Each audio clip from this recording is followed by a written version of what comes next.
Is there a child today in any part of the United States, and perhaps in many other parts of the world, who has not seen the gruesome pictures of the gas chambers at Auschwitz, or read at least part of the haunting tale of the young Anne Frank? Indeed, at least in the United States, most school children are also taught about the devastating effects of the atomic bombs the United States dropped over the Japanese cities of Hiroshima and Nagasaki. But ask most Americans, children and adults alike, including highly educated adults, about the Rape of Nanking, and you will learn that most have never been told what happened in Nanking 60 years ago. Well, Chinese people owe Iris Chang a lot. She's the author of this book. Thanks to her book, The Rape of Nanking. Yes, Nanking, Nanjing, they're the same city, just spelled differently. The Nanjing Massacre finally started being mentioned in the same breath as the Holocaust. Some people even called it the Asian Holocaust. And the book is often ranked among the top 10 that shaped how Americans view China. But the Nanjing Massacre is still a story full of controversy and division. Growing up in China, the message we got in history class was clear. Our nation once suffered deeply, and that's why we must grow strong so we'll never be bullied again. Japan hasn't given a full apology or paid reparations, and the phrase drilled into us was, "Never forget national humiliation." Just recently, I even saw a kindergarten activities where kids wore toy bombs on their backs, pretending to attack Japan.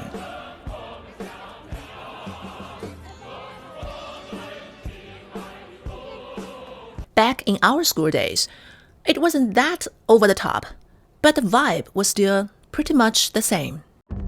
Fast forward to this July, the movie The Nanjing Photo Studio lit up the box office. 1 week, and the forecast rocketed from 1.2 to 4.2 billion RMB, roughly $580 million. Crazy. It's a movie built around the story of the Nanjing Massacre, and the way kids reacted after watching it. Take a look.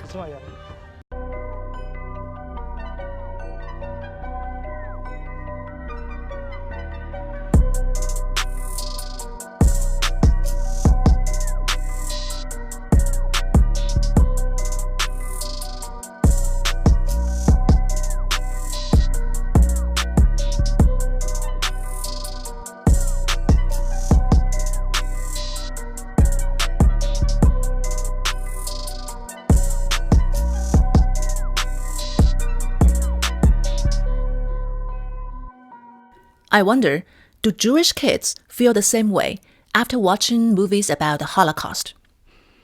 In China, remembering history often slips into a single note of hostility.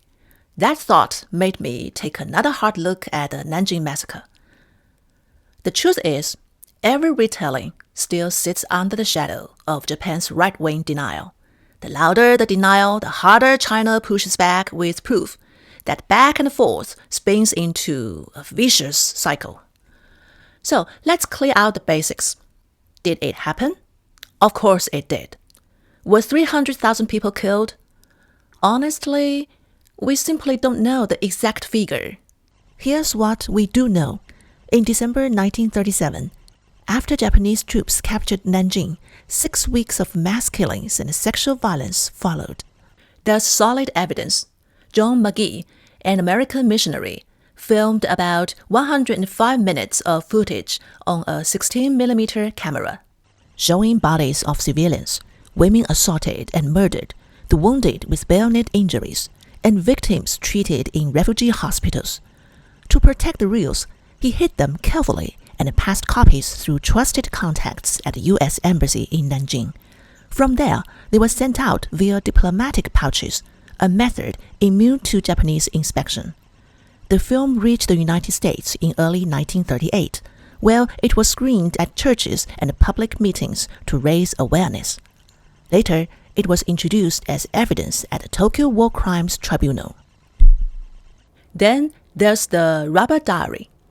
John Rabe, a German businessman and a Nazi party member, created Nanjing safety zone and personally sheltered civilians. His diary runs more than 1,200 pages, covering the daily atrocities in vivid detail. It was later introduced as evidence in post-war trials. Rabe is credited with saving at least 200,000 Chinese civilians. By contrast, Oskar Schindler rescued about 1,200 Jews during the Holocaust. In terms of sheer numbers, Rabe's impact was far greater, yet Schindler's story became world-famous through film, while Rabe remained relatively unknown until his diary was rediscovered in the 1990s. And there are countless survivor testimonies, along with diaries from Japanese soldiers themselves, leaving behind a paper trail that no amount of denial can erase. So, why the confusion? Mainly the numbers. The Chinese government's official figure is 300,000. It's even carved in stone at the memorial. Most international scholars say between 200,000 and 300,000. A handful of Japanese historians admit to tens of thousands.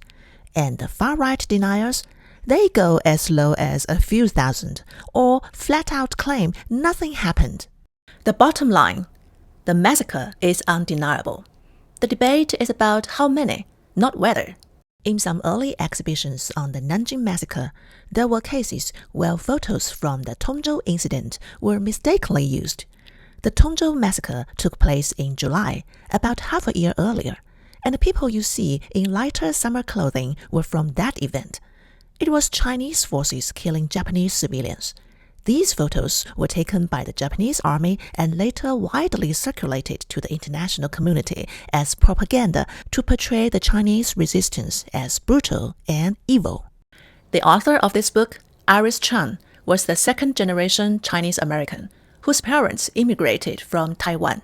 Her grandfather, Zhang Tiejun, had served in the nationalist government in Nanjing, and both of her grandparents were survivors of the massacre. Hearing their stories left her deeply shaken, especially because in America, hardly anyone knew about the tragedy. It wasn't taught in school, and he could barely find any mention of it in libraries. At the Urbana-Champaign Public Library, she searched for hours, but found nothing. That was when she asked herself, how could something so massive, so horrific, have almost no presence in the public record? That question drove her to write The Rape of Nanking. But behind the fame and recognition came a crushing burden. Some said she was devastated after realizing there were errors in her sources and couldn't withstand the academic scrutiny. Others believed the real weight came from constant public attention, relentless attacks from Japanese right-wing groups, and the psychological toll of working with such extreme, brutal material. Whatever the reason, one thing is certain. The load she carried was far heavier than anyone in their 30s should have to bear. In 2004, Iris Chang took her own life in Los Gatos, California. She was only 36.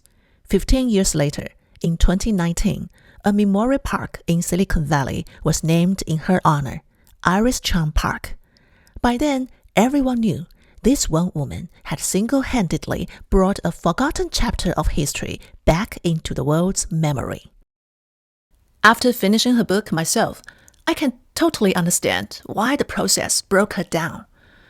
The atrocity committed by Japanese army was so extreme, so beyond what the human mind can process, that immersing yourself in those details day after day could push anyone into despair. Here are only a few examples. Live burials. The Japanese directed burial operations with the precision and efficiency of an assembly line. Soldiers would force one group of Chinese captives to dig a grave, a second group to bury the first, and then the third group to bury the second, and so on. Some victims were partially buried to their chests or necks, so that they would endure further agony, such as being hacked to pieces by swords or run over by horses and tanks. Death by fire. The Japanese subjected large crowds of victims to mass incineration. In Shakuan, a Japanese soldier bound Chinese captives together, 10 at a time, and pushed them into a pit, while they were sprayed with gasoline and ignited. On Taiping Road, the Japanese ordered a large number of shop clocks to extinguish a fire, then bound them together with rope and threw them into the blaze. Japanese soldiers even devised games with fire. One method of entertainment was to drive mobs of Chinese to the top stories or roofs of buildings, tear down the stairs, and set the bottom floors on fire. Many such victims committed suicide by jumping out windows or off rooftops. Another form of amusement involved dousing victims with fuel, shooting them, and watching them explode into flame. In one infamous incident, Japanese soldiers forced hundreds of men, women, and children into a square, soaked them with gasoline, and then fired on them with machine guns. Death by ice. Thousands of victims were intentionally frozen to death during the Rape of Nanking. For instance, Japanese soldiers forced hundreds of Chinese prisoners to march to the edge of a frozen pond, where they were ordered to strip naked, break the ice, and plunge into the water to go fishing. Their bodies hardened into floating targets that were immediately riddled with Japanese bullets. In another incident, the Japanese tied up a group of refugees, flung them into a shallow pond, and bombarded them with hand grenades, causing an explosive shower of blood and flesh. As a woman, I just couldn't bring myself to read the chapter on rape, so I skipped it, only to find the pages that followed were more gut-wrenching. Some of the most sordid incidences of sexual torture involved the degradation of entire families. The Japanese drew sadistic pleasure in forcing Chinese men to commit incest, fathers to rape their own daughters, brothers their sisters, sons their mothers. Guo Qi, a Chinese battalion commander stranded in Nanking for 3 months after the city fell, saw or heard of at least 4 to 5 incidences in which the Japanese ordered sons to rape their mothers. Those who refused were killed on the spot. The story we just talked about, from the movie The Nanjing Photo Studio, was also described in this book. During the trials, evidence that had been painstakingly hidden for years emerged. One of the most famous exhibits was a tiny album of 16 photographs of atrocities taken by the Japanese themselves.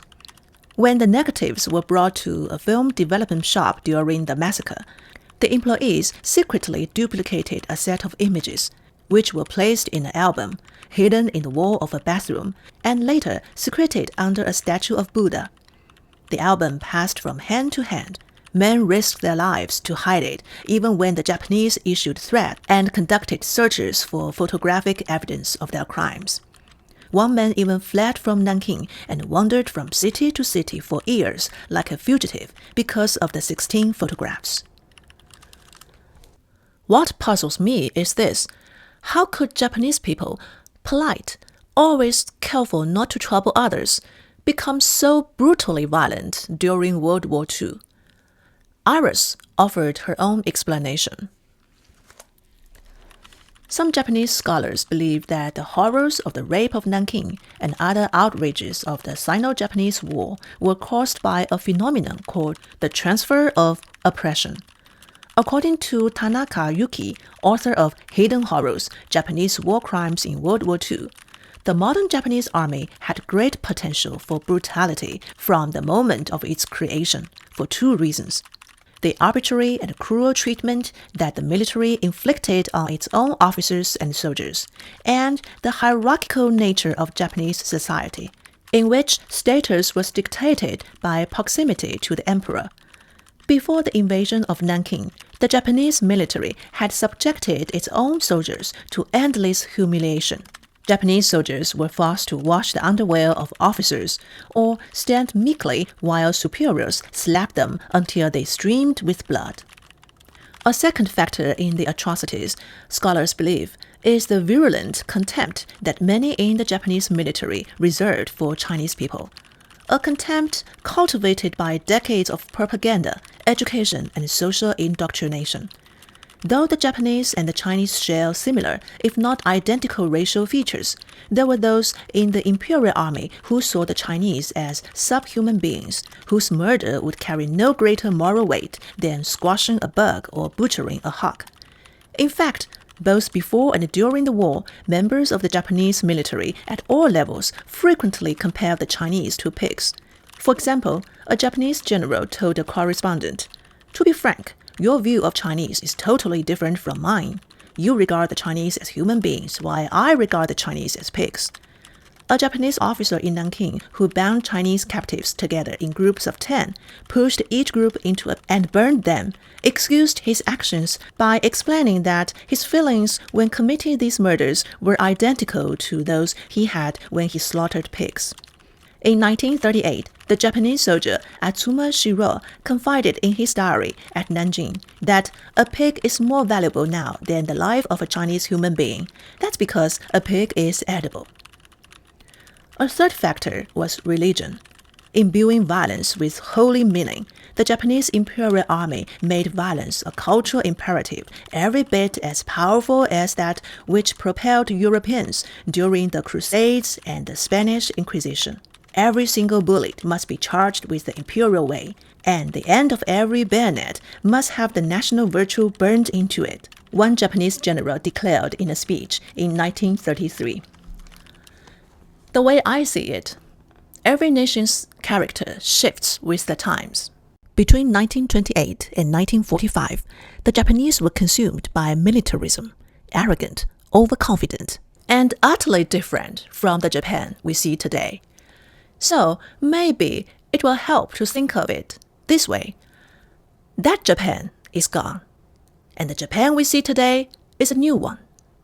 But when Chinese war films look back at that Japan, Japanese soldiers are often shown as beasts, stripped of their humanity.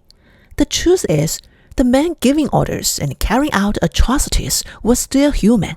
I really wish these films dug deeper, asking why ordinary men, once they put on a uniform, could cross the line into mass violence. Then we would see more than one-dimensional villains. We would face a tougher question. Were they just perpetrators or also products of a system that turned people into instruments of horror? That's where the real insight lies. Iris personally visited survivors of the war. What I found shocked and depressed me. Most lived in dark, squalid apartments, cluttered with debris of poverty and heavy with mildew and humidity. I learned that during the massacre, some had received physical injuries so severe they had been prevented from making a decent living for decades. Most lived in poverty so crushing that even a minimal amount of financial compensation from Japan could have greatly improved the conditions of their lives. Even $100 in reparations from the Japanese to buy an air conditioner could have made a world of difference for many of them. No compensation, no apology from Japan. That's the line hammered into us in Chinese history class. Well, is it really that simple? After the war, Japan did pay reparations to several countries: the Philippines, Burma, Indonesia, Vietnam. China, however, gave up its claim. Why? Clearly, there were bigger strategic interests at play. China's situation was unique. In the 1950s, the PRC and Japan had not yet established diplomatic ties. Japan still recognized the Republic of China in Taiwan. It wasn't until 1972, with the normalization of relations, that Premier Zhou Enlai announced China would renounce its demand for war reparations. The reasoning? Restoring relations with Japan, securing Japanese economic cooperation and technology, and adjusting the broader context of U.S.-China relations. In turn, Japan was spared the burden of massive reparations. Instead came economic cooperation. Beginning in 1979, Japan provided large-scale ODA, official development assistance, low-interest loans, grants, and technical support. These funds built ports, railways, power plants, even subway systems across China. In many cities, you can still see projects tied to Japanese ODA. In some ways, this aid functioned as a substitute for reparations, though officially it was framed as assistance, not compensation. So, yes, no formal reparations. China gave them up in 1972, but Japan's long-term aid and interest-free loans helped fuel China's economic rise. And what about apologies? What China has long expected is a written, official apology, something like Japan gave to Korea. In 1995, Prime Minister Tomoichi Murayama issued a statement of deep remorse and a heartfelt apology for colonial rule and the suffering it caused Koreans. In 1998, Japan and Korea signed a joint declaration while Prime Minister Keizo Ubuchi repeated those words. That's the model China has been waiting for. But with China, it never came. 1972, the joint communique. Japan acknowledged the serious damage caused to the Chinese people, but the word apology was missing. In diplomacy, remorse and apology are not the same thing. 1995, the Murayama Statement. It mentioned Asian countries broadly, including China, but not China specifically. 1998, Jiang Zemin's state visit.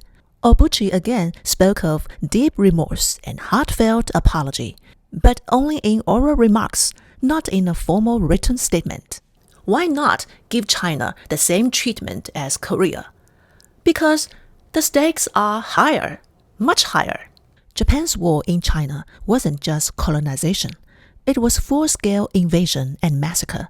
A written apology risked demands for compensation, lawsuits, and fierce backlash at home. In 1972, when ties were normalized, China waived reparations, easing Japan's pressure to put it in writing. At home, conservatives warned that repeated apologies eroded national pride. So, leaders stuck to vague words: remorse, regret, reflection. In East Asia, ambiguity became a diplomatic tool. Then there's the issue of Yasukuni Shrine. 14 Class A war criminals are enshrined there. Whenever Japanese leaders visit, China and Korea bristle. Imagine if a German chancellor visited a Nazi memorial. The world would erupt. Ordinary soldiers are one thing. Their families can mourn. But honoring convicted war criminals, that inevitably looks like glorifying Japan's wartime past. If those names were removed, Yasukuni could transform into a peace education site, like Hiroshima's Peace Memorial or Okinawa's Peace Park. The deeper problem is this: East Asia has never fully faced its darkest memories. Germany did. Post-war Germany renounced fascism completely, banned anti-Semitism outright, and rooted in Christian traditions of confession, built a culture of accountability. That's why its leaders can speak of guilt without hesitation. But in East Asia, it's different. I can't help but wish that in China too, remembrance could go beyond the Nanjing Massacre. Imagine if there were also memorials for the Great Famine, the Cultural Revolution, June 4th, even the COVID outbreak in Wuhan. Only then would history serve as a mirror, not just as a weapon. This year marks the 80th anniversary of the end of World War II, and commemorations are taking place everywhere. By making this episode, by rereading this book, and revisiting this history, my purpose is not to keep hatred alive. It's to remind us all, whenever extremism and dehumanization rise, tragedy could return at any moment. That's the meaning of Nanjing, and that's also the meaning of Auschwitz. Okay, thank you for watching Su Talk. Until next time.